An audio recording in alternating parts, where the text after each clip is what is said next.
Do these look familiar? This is why you're here, right?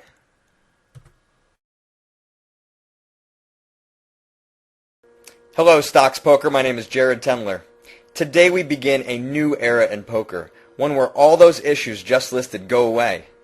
Now just imagine what that would be like for you. You'd have an advantage unlike any other, and it's available nowhere else but right here at Stocks Poker.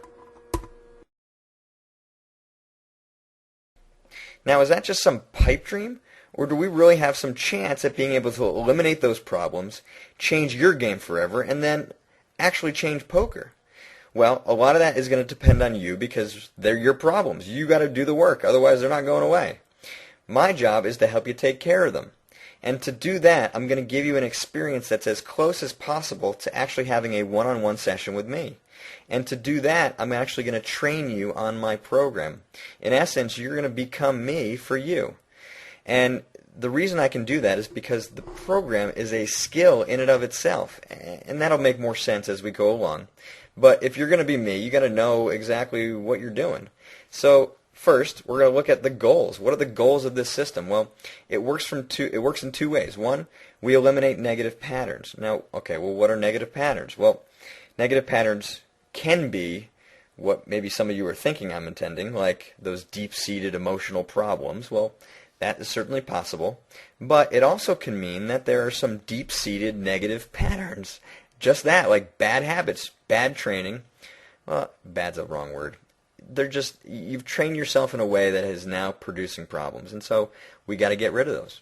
Now, when that happens, we free up some mental space. We free up some literally neurological space to be able to train the brain to play in the zone. And so to do that, I'm going to introduce to you and train you on specific mental skills to do that. Now, I want to share with you a metaphor that I think will help to conceptualize exactly this relationship between negative patterns and mental skills and how they sort of fit together. You can think of a negative pattern as an anchor. It's sort of what's tying you down. You know, people talk about emotional baggage. Well, in essence, neurologically, that's quite true. You have these neurological ruts, right? And they're hard to get out of. And so think of that as sort of you being tied down. And now the mental skill is the length of the string. It's, well, now how far are you able to get away from your negative patterns? Well, the more skilled you are, the farther you can get out. But eventually, no matter how far you can go, you're going to get yanked back. And that experience is quite common, and it's actually also quite healthy. But what is not healthy is the lack of recognition of how that interaction works. And so we work on this from two levels. We work to sort of lengthen the string so you get more skilled, but we also help to sort of lighten the load a little bit by removing these negative patterns, by removing your anger ideally. And then what happens? Your mind is free to play in the zone. And the zone is that place really free of much mental thought. Well, these negative patterns require a lot of managing, a lot of micromanaging, because if they're just sort of left to their own devices, they wreak havoc with your game. I mean, examples listed at the outset of this presentation. So the mental skills really provide the vehicle to try to help to reduce the anchor and give you more flexibility, more range and ability, and all that sort of brings us towards you being able to play consistently in the zone, because now if there's no negative patterns to manage, well then your mind becomes much freer and more able to be trained to play in the zone. And I'll be showing you much more about that.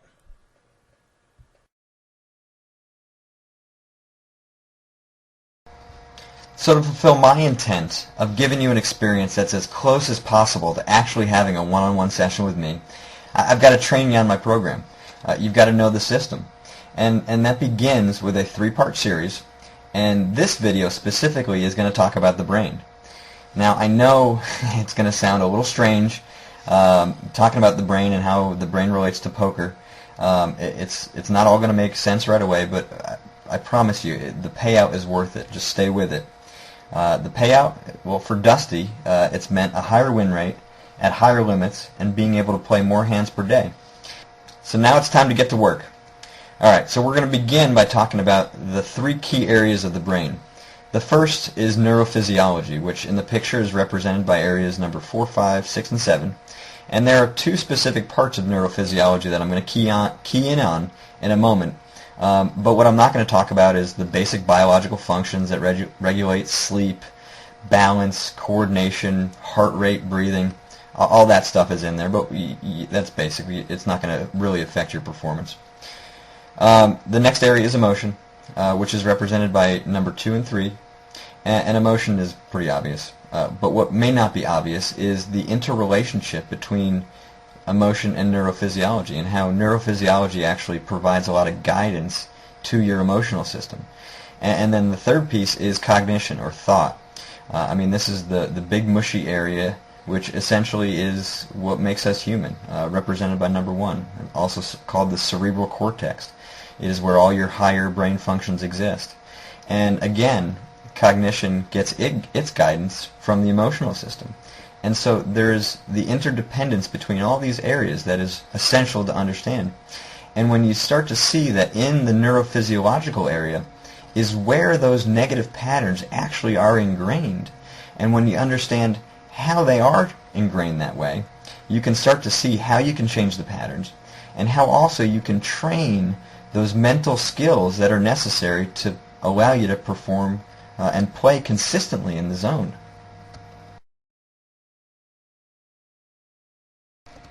Okay, so neurophysiology. Here's what you got to know. 2 things. Subconscious, unconscious. Now, those are 2 distinct things. They're 2 different parts of your brain.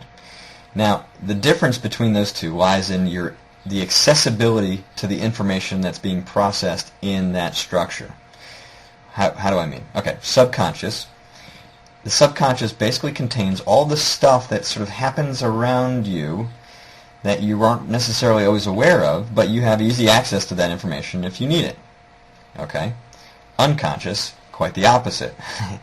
Unconscious is that stuff that you don't have easy access to that affects you, so we got to get at it, and we need to know it, but it takes a special code. It takes some work to understand how to get at it and be able to understand it.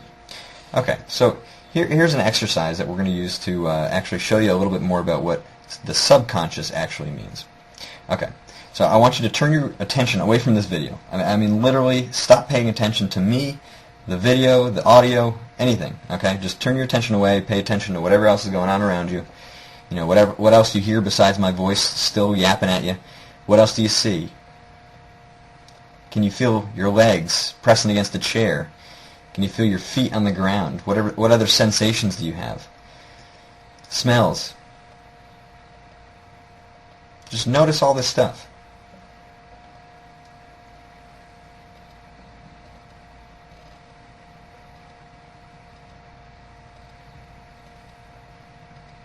Okay, come back. Before I completely lose you. And I do apologize to any of you with some ADD tendencies. You may already be gone. But what was the point of that exercise? All right. Well, it was simple. One, until you focused on all that stuff, you weren't really, ideally, weren't aware of it. Hopefully, you were paying attention to me, but you weren't really aware that it was even there. And that doesn't mean that it wasn't there. It was. There's a constant stream of sensory information that your brain is processing. It's happening at a staggering rate. I mean, the brain is one of the greatest supercomputers in the world. It is the greatest supercomputer in the world. And the amount of information that it can process in singular moments, in milliseconds, is staggering. Now, a lot of that stuff, it just kind of passes through and just goes away. It doesn't need to hold on to it. But if you do need to get access at it, you've got about a 3-second window that'll give you the opportunity to get at something that you may have consciously noticed.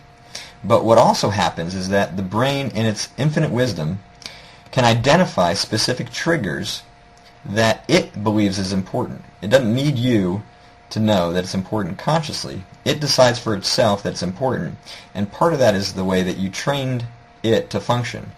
And so if you understand, well, actually one of the keys to being able to retrain these patterns is to understand what these triggers are.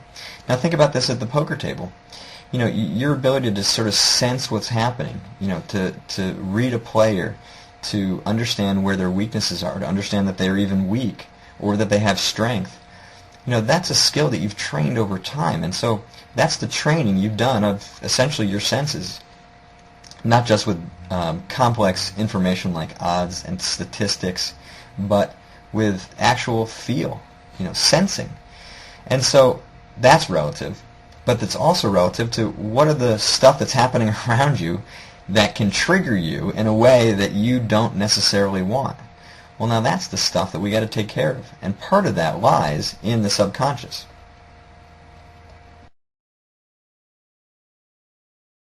So next up down here at the neurophysiological level is the unconscious. Now, when we're talking about this, we're talking about two parts. One is sort of that area where you think of Freud and his contributions. But the other part, and far more relevant for us today, is what's called automatic processing. With Freud really brought to the idea that the unconscious even existed. And as I said, this is where there's information that's stored that you just have, it's a little bit harder to get access to. For Freud, that meant that there were some basic human drives, these things that motivated us to do what we do. For him, they were primarily sex and aggression. Now, I believe that part of the reason that he limited it to those was because of an influence of some certain chemical white powder addiction. But I'm not judging the man. I'm just saying that may have influenced his ideas. I have no idea what it was like to live in Austria in the early 1900s. But that aside, he got the ball rolling. I mean, he started this whole conversation about the unconscious, and there have been many brilliant psychologists who have followed him, who have talked about other drives that exist in our subconscious, in our unconscious. I'm confusing myself here. In the unconscious that influence our everyday lives. For example, these needs for safety, for food, for shelter, certainly sex, relationships, esteem, competence, health, and many others. And these all very subtly can sort of influence our lives. And how we go about actually satisfying those needs does affect you. Moving on. So the automatic processing. Now, why is automatic processing critical? Well, when you think about automatic processing, I want you to think of one thing: habit. Habituation. It's things that you've ingrained so well that you don't even need to think about. You just do it. So automatic processing, you're thinking of habits. Automatic processing, you're thinking of habits. You get the point, right? Habituated, you own it. That's the whole point. Now think about some of these things, right? Clicking a mouse, driving a car, knowing what beats a set, eating without biting on the fork. There are plenty of others, but the reality is neurophysiologically you can actually say that all of these things have actually become part of you, and that's true. They're so hardwired, they're ingrained, they're worn down patterns like a path in some shag carpeting, or like a dirt path in the middle of the forest. I mean that's essentially what this stuff is like. Now, what's key about how these patterns are ingrained down here is that the information is all stored without emotion. There's no judgment. That gets added at the emotional level, and there's no thought about it. That gets added up at top at the cognitive level. Down here, things just sort of are what they are. There's no judgment. It is what it is. It's very matter of fact. So why is this level so important? Well, just think for a moment what life would be like if you had to think about everything that you did on a day-to-day basis.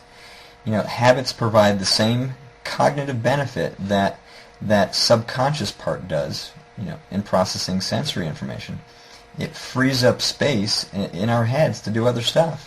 There's no way that you could ever learn to play poker, at least not to a high level, if you didn't have the ability to make certain things habit. So I believe that you understand this. Habits, this is not like earth-shattering information here, but I want to do an exercise with you because it has specific relevance for you today, but also for something that's going to happen in a future video, and so I figure we'll kill two birds with one stone here. Okay, so here's what I want you to do. I want you to stand up. Please. This isn't some like mid-video stretch. I'm not some yoga guy going to teach you how to relax, right? This has specific relevance for you, and it's important. So I know there are probably still some scragglers hanging around, but just know that there's no way for me to make fun of you. It may feel silly to do this exercise, but you're alone, so hopefully you can handle it. Here's what I want you to do. I want you to literally to just walk around wherever you are. Take between 15 to 20 steps. Walk normally, just go ahead. Go ahead and do it. Just walk.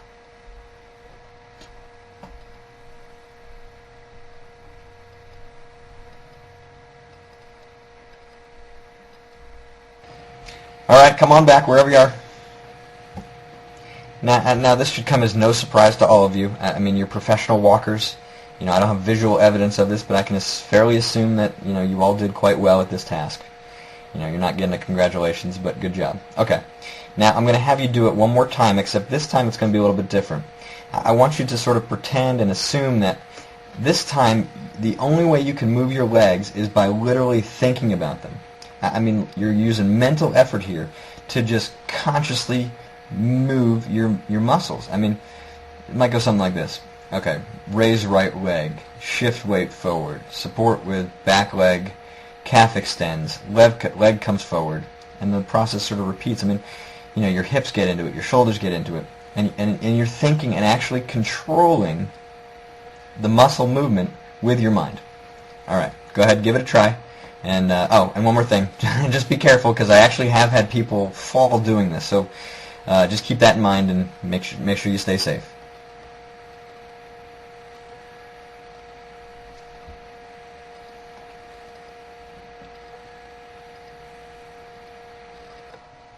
All right, come on back wherever you are. Now I want you to think for a minute about what the difference was between that trip around the room and the one before, because they should be significantly different. And if they weren't, you either didn't do it right or I didn't explain myself well enough. Now, the second trip around the room should have felt awkward, controlled, forced, tense. You actually should have walked slower if you were timing yourself. Now, what's the lesson here? Well, there's a couple. One, when you are sort of loading up your mental capacity with a habit, something you've already ingrained and know how to do, well, what happens? You get far slower. In essence, you become like a micromanager, like a boss looking over your shoulder. Look, I got this thing. I mean, your body's telling you, look, I know how to do this. You're getting in the way. Well, and that's an experience and a description that I've heard before. You feel like sometimes you get in your own way. Well, if we think about how this applies to your poker, well, one of the reasons why you may feel that way is because you don't quite know what are the habits, what are the skills that I've trained so well that they've become habit.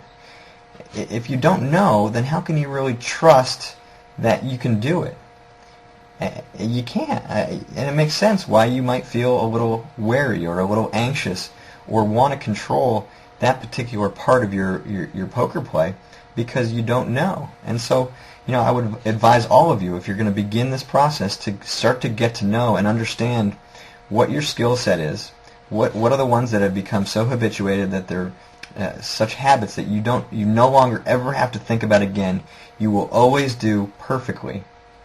And also think about the ones that you haven't quite trained so well. And I'm going to get to more of that later.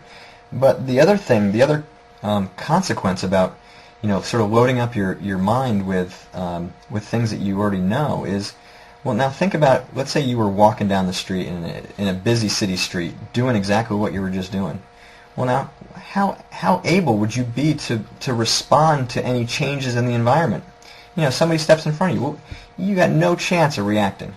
Why? Because you're slow. Everything's moving so slowly inside your brain, and you have no chance of reacting. Well, same thing happens at the poker table. Things are going to happen in the environment that your sensory system cannot respond to. Well, actually, your sensory system responds to it, but in the automatic processing section, it's overloaded. There's no space for it. It's going, hey, look, this guy's standing in my way. Well, not the guy in the street, but you, the micromanager. You micromanaging yourself have gotten yourself in your own way. And so those descriptions are all quite accurate when you think about some neurological processing.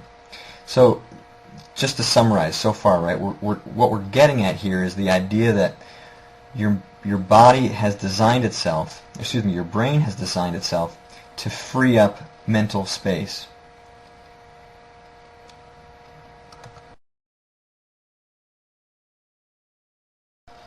All right, now we're getting to some good stuff here, and I think this next slide is going to really help to reinforce how this stuff sort of literally gets played out at the table. So the automatic processing system and the sensory system sort of interact in a way that is not unlike, say, face recognition software, like the FBI might use to track a fugitive. Well, in the automatic processing system, remember, are all the habits, right? All the stuff that's stored. Well, you could call that the same as the FBI's database, right? It's got all these faces. Well, now it's got a new picture, and it's looking for a match. Well, the sensory system is that new information. It's all the information that the senses are taking in, and they're looking for a match. And when there's a match, then the appropriate action is triggered. It's go time, right? I mean, you're ready to go here. You've already trained this habit to respond to this particular sensory cue. All right, how does this play out? Well, now just pretend here that I'm sort of your brain talking out loud here, right? All right, your eyes are monitoring the screen. Your hand senses that your index finger is in position on the mouse. Pattern is identified. 10 on the turn. You're holding 10-9 offsuit, top pair. All right, it informs other systems of relevance, including your cognition, which I'm not going to talk about now. But you just react, right? You know the right play. Finger moves, you click the mouse, you raise. You just act. And let's just assume for the moment that you make the right play. All right, now the river comes out. Jack. Now, again, you do whatever you do there. I'm not the strategy guy here. But let's just assume you played it out to what you think is perfect. Player shows Jack 7 offsuit. You lose. The results are in. Now the key is how you're going to take it. Now, if it's just very matter of fact, if it just happened, well, that's at the neurophysiological level. That's how you respond down there. It just is what it is. But now let's say this guy has been staying in with rags, right? And then this is like the third time in the last 40 hands that he's beaten you with nothing. Well, now you're getting a little frustrated. Well, essentially at this point, what's happened is the information has traveled up to the emotional system, and the emotional system also contains memory. It's the only way you would remember that this guy has beaten you with rags. And at this point, there's been some frustration because every time you lose, you're not real happy, and now those memories are sort of building up. But at this point, the information is not that significant, and the information is allowed to continue on to the cognitive level, where you can think about it. Well, all right, so you're a little frustrated, but you you made the right play. Maybe there was something that you missed. You can take a look at it later. You just think maybe he's just catching cards right now, and your time will come. You remind yourself to stay patient, and you move on. Take a deep breath, whatever you do. Okay. Now let's just assume now this pattern continues on for 3 or 4 more times, and now you're tilting. You're tilting on the edge of tilt. So let's just see how this might play out. Well, same scenario. Neurophysiology responds the same way. It is what it is, man. This is what happens. Okay. Now the information travels up to the emotional system. You've got lots more memories of what's happening here, and now you're flipping mad. Okay. Now at that point, the emotional system shuts off the information. It holds it right there. Now, why that happens, I'll talk more about in the next video. But at this point, the information cannot travel up to the cognitive level. You lose the ability to think, and that is a common experience, one that many people describe. Well, essentially, we might also say that at this point, you sense how irritated you are. Information travels back down to the neurophysiological level. Your hand senses that you're still holding onto the mouse, and the mouse is now chucked at the wall. This is how this stuff works, okay? But the key thing is that you understand how these processes are interacting. And so once you understand the processes, we can begin to understand how retraining happens.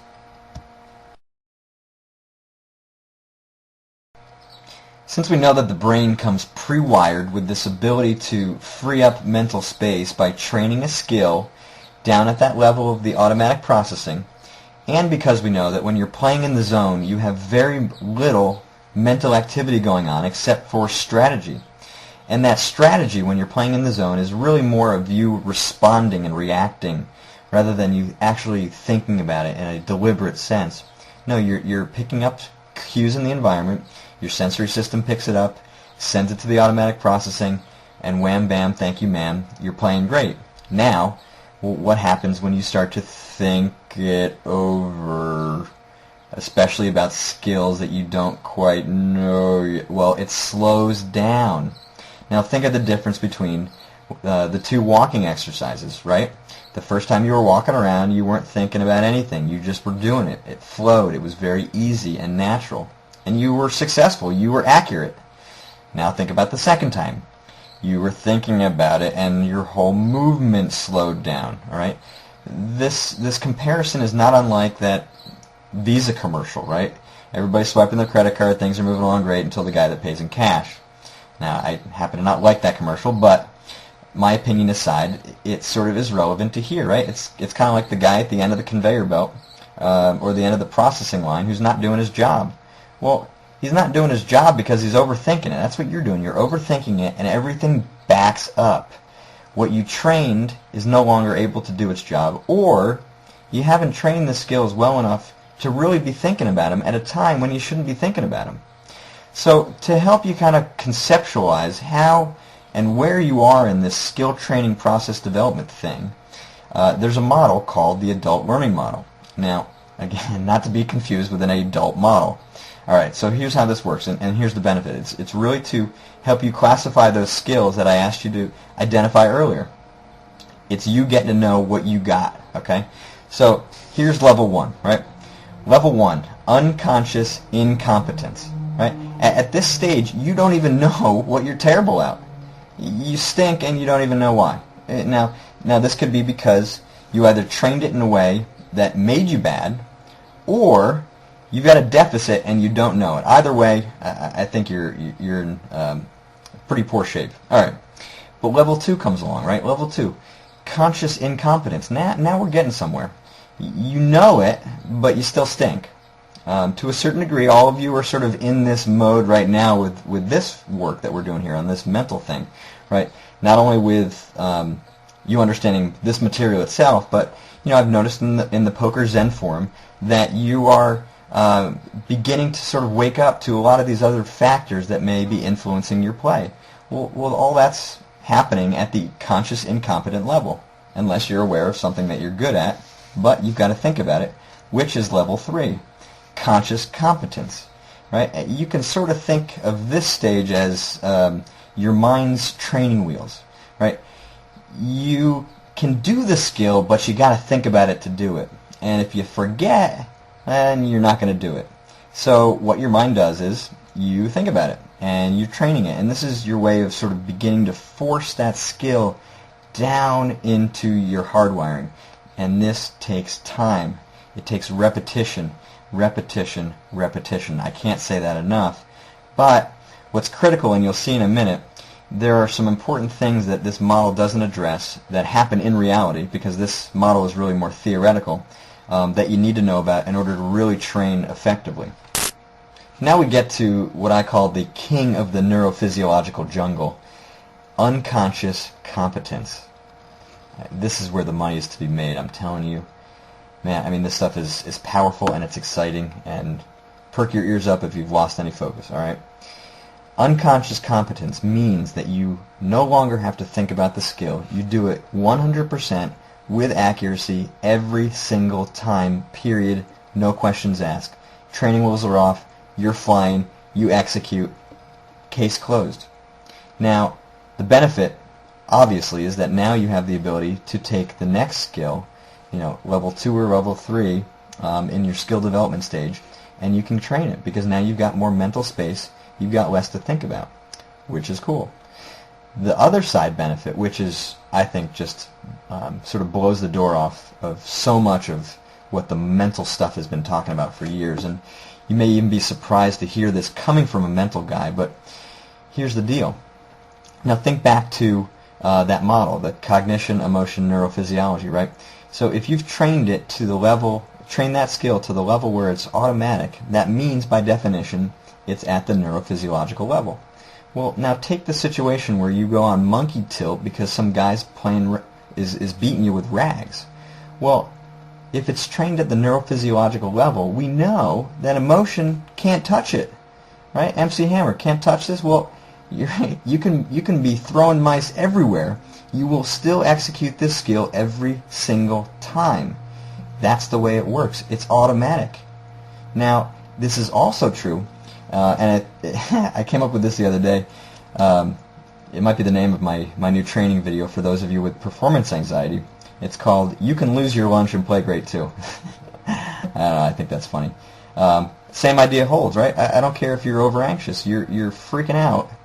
You can still execute this skill every single time. Now, there's one catch. So you can't be emotional at level 3 when you're in that conscious competent stage, because emotion will block the movement downward. But once it gets down there, man, you're golden. Or woman, excuse me. You're golden. And the rest is just easy. And so, now, there are some experiential factors that are not considered in this model. This model is purely theoretical. But I'm going to introduce to you two things that I've found in my experience, both professionally, professionally as an athlete and professionally as a coach, that are really critical for you to be able to actually train those skills effectively to get them down in the neurophysiological realm, because it gets a little complicated when we move different places, and I'll show you that in a sec. So there are a couple things that happen in reality that the adult learning model does not account for, one of which is context. Context is the where you do what you do. And relevant to performance, we're talking about the difference between play and practice, where you perform and where you train. Now, just because you are consciously competent, or even unconsciously competent, in one context, most likely your play or practice, does not mean that those skills will necessarily show up when it comes time to perform them. Now, why is that? Well, let's take an example of one that I think we all can relate with. Okay, think back to when you were first learning how to drive a car, right? Now, you're there in the parking lot of some supermarket at Sunday morning at 8 a.m. You're there with your pop or your mom, and they're driving you around the parking lot, and you're, weaving in and out, missing shopping carts. Basically you're learning how to use the brake, the gas pedal, and the steering wheel. I mean, those are the three basic components to driving a car. Now, let's just say that you were to go the next morning into the local city and drive downtown during rush hour traffic. What are your odds of success at that point? Slim and none, and most likely actually quite dangerous, and you're probably going to get into an accident. Well, now why is that? Well, what you've missed is not only the development of those skills in general, right? So you get good at driving, you get good at stepping on the gas, pressing on the brake, and turning the wheel. But what the context shows you, what the where shows you, is how all those things sort of fit together. When do you turn the brake? When do you step on the gas? When do you turn the wheel? And how that all fits together, you got to get experience in order to do that. But there's some argument for the sink or swim method, just jump in and go do it. But why would you put yourself in a situation where you haven't trained the basic skills yet, nor have you trained an understanding of the context, and specifically what are known as the contextual clues, which I'll get to in a second, well enough in order to have some success, to even give yourself a chance. Now, these contextual clues are really important because they're sort of like the environment's tells. It's like the brake lights in front of you, or a stoplight, or a stop sign. It's the things that are there for you to know when to step on the brake, when to step on the gas, or when to turn the wheel. And in poker, it's no different. There are sort of the tells, the environmental tells, the things that are happening around the poker table that you need to be knowing what's going on in order for you to apply the appropriate skill at the right time, assuming that you've trained it well enough. Now, to get that unconscious, competent stage, you have to match up that happens through that pattern recognition software that I talked about. It's the interaction between a skill, one that you've trained to that unconscious competent level, and the matching up of what you're perceiving in the environment. So there's that connection being made that only can happen with experience. Now, the mark of excellent coaches, and it's true of Stocks Poker, which it's phenomenal to look at some of their videos, is, well, one, they give you so much information. So when you're actually playing, you know what to look for. I mean, why would you waste your time spending years having to figure out all the stuff that you got to figure out when somebody's going to tell you? I mean, if you were to think about it, it's the same thing as playing like a Where's Waldo game, except instead of Waldo being dressed up like a candy cane and sticks out like a sore thumb, although not a complete sore thumb, I mean, you still got to look around for him, except this time, without that education Stocks Poker gives you, you've got to basically find where's Waldo, dressed as some regular guy, and he's the one wearing a black wristwatch in that enormous page where there are hundreds of people. Well, how long is that going to take you to figure out? Not to mention, match up with the contextual clues to even know how to apply the skill that you just learned how to do. And that's what also makes Stocks Poker great, because they have what's called minimal contextual shift. Well, minimal contextual shift means that the difference between where you play and where you practice is quite small. And so when you're moving from stage 3 to stage 4, from conscious competence to unconscious competence, having the ability to watch a poker player actually play hands and have them talk about what they're doing and what they're thinking about, well, they're essentially training you in the context that you're actually going to perform that skill. Now, while all that is wonderful, it's not quite enough yet. Now there's one last concept that the adult learning model does not account for that you absolutely have to understand if you're going to be able to transfer a skill from practice to play. Now let's take, for example, a skill that you've trained to the automatic level in practice, right? You've been watching your coaching videos and you know it cold. Now, when you go to play, what's the difference? What difference is there between play and practice for you personally? Well, let's just take the concept of personal meaning. It has a different significance in practice than it does in play. And for you personally, what is that difference? I mean, that's a question that you need to answer. And so this concept is personal meaning. And I'm going to be really brief with it because it's a concept that I could literally talk about for an entire video. But I'm going to whittle it down to just 2 things that I think are important when it comes to answering that question. What's the difference for you between play and practice? Well, I'm going to look at 2 things right now. One are your goals. What are your goals? I mean, if you've got goals in what you want to accomplish in poker, well, when you're practicing, those goals mean something a little bit different than when it actually matters when you go to play. Similarly, money. When you're watching a coaching video and he's running you through scenarios as he's playing, and it's almost like the real thing, except it's his money. Now it's your money on the line. It's totally different. And that difference is actually true at the neurophysiological level in the same way that we talked about contextual clues, right? It's the pattern recognition software. It's identifying now something internally, because personal meaning comes from the inside, versus the contextual clues, which is something in the environment. But what it's doing is it's matching up the meaning with the skill in the context that it's happening. Okay? And so in order for you to be sort of matter of fact about money and, sort of make it not about the money, well, that statement has to be true. And if that statement is true, then it's true at the neurophysiological level. Because remember, at that level, that's where things are very matter of fact. But if you say that statement, it's not about the money, or try to make the money not matter, well, if you have any doubt in there whatsoever, well then you don't own that particular skill or that particular way of thinking to the degree that it's been trained at the neurophysiological level. It hasn't become automatic. So you either just found out about it, and it's now at the conscious incompetent stage, right? Somebody just gave you that piece of advice that said, hey, try this out, you're having these problems. So you're working with it, you're not really sure how to put it into play, but you're giving it a shot. Or it's at the conscious competent stage, meaning, it's level 3, you've been working with it for a little while, you're getting better at it, it doesn't show up all the time, but you know what, it's starting to work. You still got to think about it, but it's starting to work.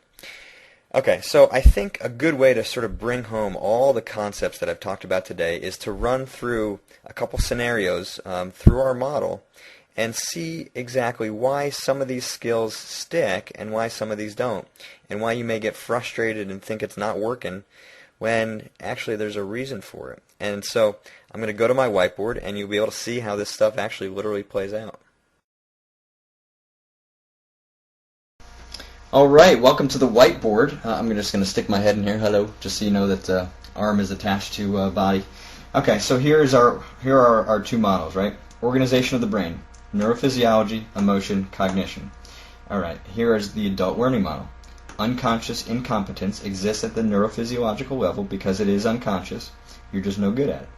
Now, things can bubble up, and eventually you become consciously incompetent. How does that happen? Well, over time, the contextual clues and the personal clues sort of interact, and the pattern recognition starts to sort of see this thing occurring. And so you can sort of get a sense of it at the emotional level, and then finally you identify it. Consciously incompetent. Now, you can also have advice come in from the outside that'll just give it to you, like, as I mentioned, the instruction that Stocks Poker gives you. They give you a lot of cognitive candy. They give you a lot of information here, so you don't have to go through that process, right? Here's where Where's Waldo fits in, okay? Bubble up.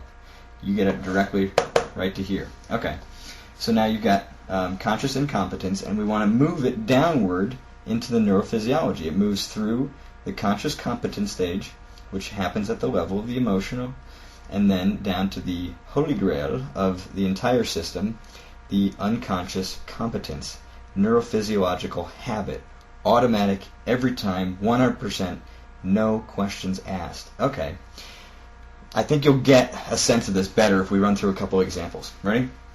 Okay, let's take the problem that you play poorly when the stakes are high. Okay, something that I've heard.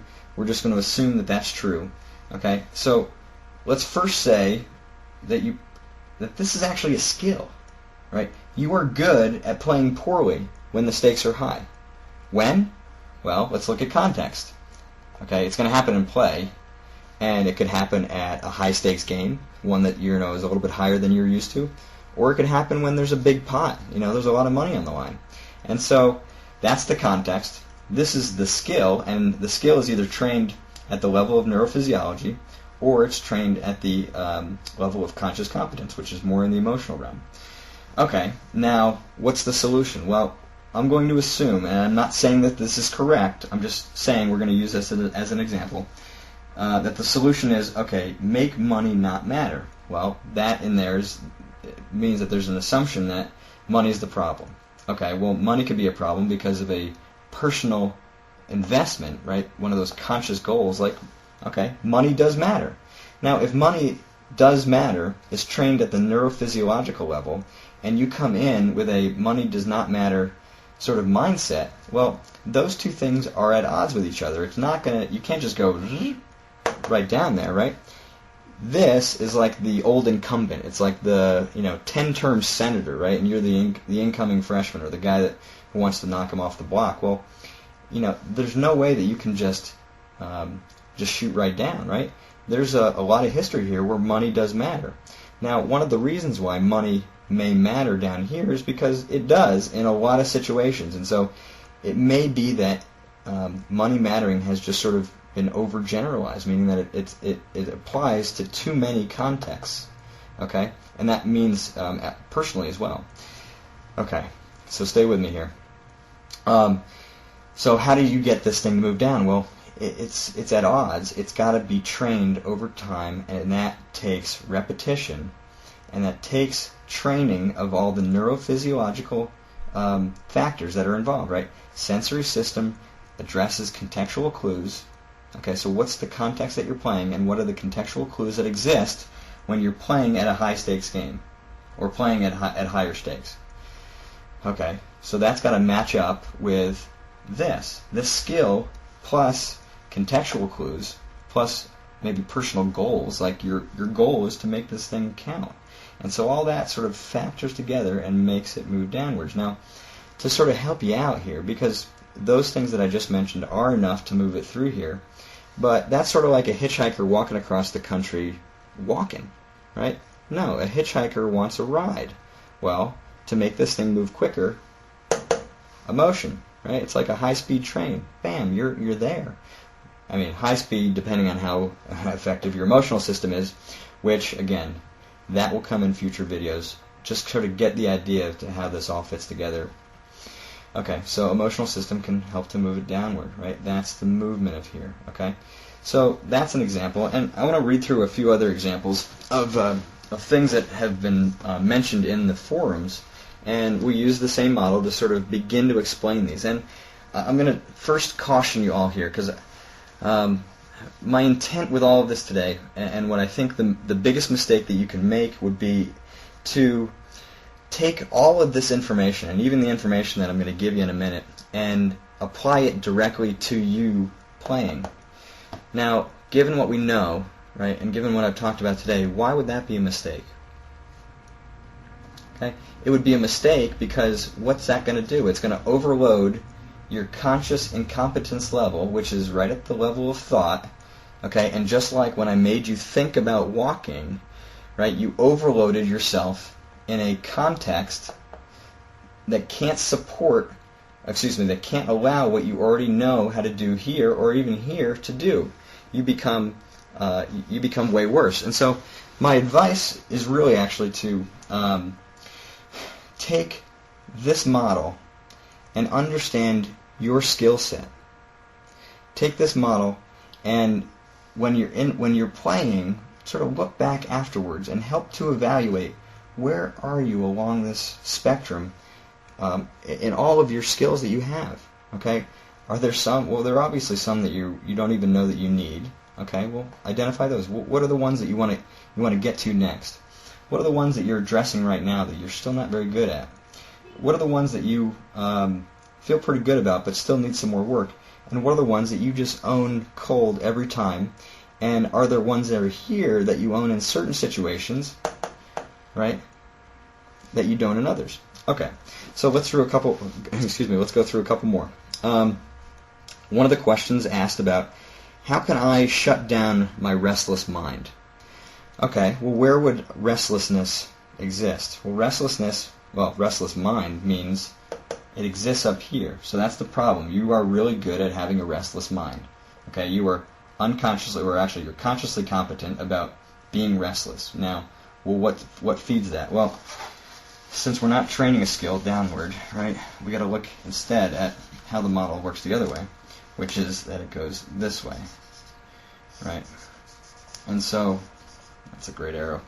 So neurophysiology supports emotion, emotion supports cognition. Well, if we're going to go one level down, the reason that you would have a restless mind is because there's emotions that are feeding it. Okay? That could be stress, for example. I'm not suggesting that it is, but again, one of the ways that you can start to address what's happening here is to look at the contexts that are feeding it. Well, is it because you can't shut off poker? Well, is there too much... I don't want to get into it too much because we're going to introduce too many factors. But that's sort of the idea, right? So restless mind exists here. How do your emotions support that? Okay, maintaining focus. How do I get into the zone? Well, the zone is an interesting factor, right? The zone is actually a very delicate balance between your competency trained in contexts specifically that you know very well, and those contextual clues. There's a great diversity in the number of contextual clues that are trained to a given skill. And let's just assume it's make money, not matter, okay? That skill you're really good at in a lot of contexts, okay? So that's going to help to feed the zone. Well, then coming up here, emotion. You've got to have the right emotional state. You've got to have the right amount of energy. You can't be flat and you can't be too stressed out. And what's happening up here? Not a whole lot, right? As I said, it's just mostly strategy. So that's sort of how the zone fits in. How to achieve that is going to be a little more complicated. But now focus actually exists between cognition and emotion. It is an emotional state, but focus exists here and it exists here. So it's kind of one of those hybrids. But the basis of focus is a decision. A decision. And if that doesn't make sense, leave it at that for now. Answers are coming, not now, in the next video. Okay, how can you reset your mind? How do you reset your mind? So part of that question had to do with, I've been running so bad for so long that I'm sort of assuming that at this point you might be questioning what your skill set actually is. Like you're just so overwhelmed, you're like, I don't even know what's up and what's down anymore. You don't know what you have. Well, at that point, what's happened is there's now downward pressure coming from you emotionally, right? Your emotions are overactive, and now there's downward pressure on your skill set, on what you do naturally. And eventually you could actually make your skill set worse by having that downward pressure, because you'll start to make skills dormant, and if they go dormant, they'll die. But so that's sort of an explanation of that. And if that's how it fits, also look at what are the contexts that are sort of feeding that. Am I continuing to maintain my skill set in practice, or am I just sort of assuming that it's not showing up in play because of this building stress? Okay. How do you go beyond your comfort level? Well, comfort level, think back to that shag carpeting, right? You're sort of ingrained this trench of what you're good at. That's your comfort zone, right? So how do you step out of your comfort zone? Well, first you got to know what your comfort zone is. You got to define it, because from then you can start to strategically move beyond it. Okay. Why would you change playing styles when overrolled at a certain level? Well, essentially that's that downward force again, right? Okay, you're overrolled, and so down here and down here, you know you got this. But here, maybe there's some questioning about it. Maybe there's a little bit of doubt. Now, that doubt could come from something unconscious, right? It could come from something conscious, like your goals are beyond this. So, if your goals are beyond playing at lower levels and you're here doing it, you can't fool yourself about where you are, right? The contextual clues get picked up, the personal cues get picked up, and they feed your cognition. Okay. How do peak performers move in and out of the moment? Well, that comes back to the zone, but it also comes back to that delicate balance between being focused when it matters and knowing when you're off. And in this question, that person asked about, there's only so many times in a given session where I got to be clicked in. Well, I think what you got to be able to do is quickly identify the contextual clues and the personal cues as to what you want in your entire session. You can't just define it as some momentary things. It's got to be defined as a complete session, as a one thing. And peak performers in other sports are able to do that. Manny Ramirez knows when he's sitting on the bench, he does not have to be at 100%. But when he's in the batter's box or he's in outfield, he does. And so you've got to allow that, your mind to relax, and because you really only do have so much focus. Okay, a couple more. Well, fear of failure, fear of success, right? Emotions, right? Now, is the reason for fear because you don't know what's down here? And what's down here could be both unconscious, or it could be the unconscious competency of a skill. When I say unconscious, I mean over here, like you don't know. There's some fear, some doubt that's bigger, or it could just be that you don't know what your skill set is. And because you don't know what your skill set is, you might be putting yourself in a situation, in a context, that might not be appropriate given your skill set. Okay, and last one, how does self-esteem play into it? Well, self-esteem, right, we know that that's personal, okay? Now, if self-esteem is a drive, it's an unconscious drive, something that is inherent in every one of us, and if you don't know, if you are not unconsciously competent about how you achieve self-esteem, which would be all the way down here, then it may be somewhere along the spectrum. The person who asked this question, no doubt, has some conscious awareness that self-esteem plays into their performance. So that could be somewhere in here. Like how well do you know what feeds you, what feeds your self-esteem, what makes you feel competent as a person or competent in your poker? And so we're going to stop there for today. I know I've gone through quite a lot, and really, again, my hope is that you will not use this as a model to put right into play. Okay?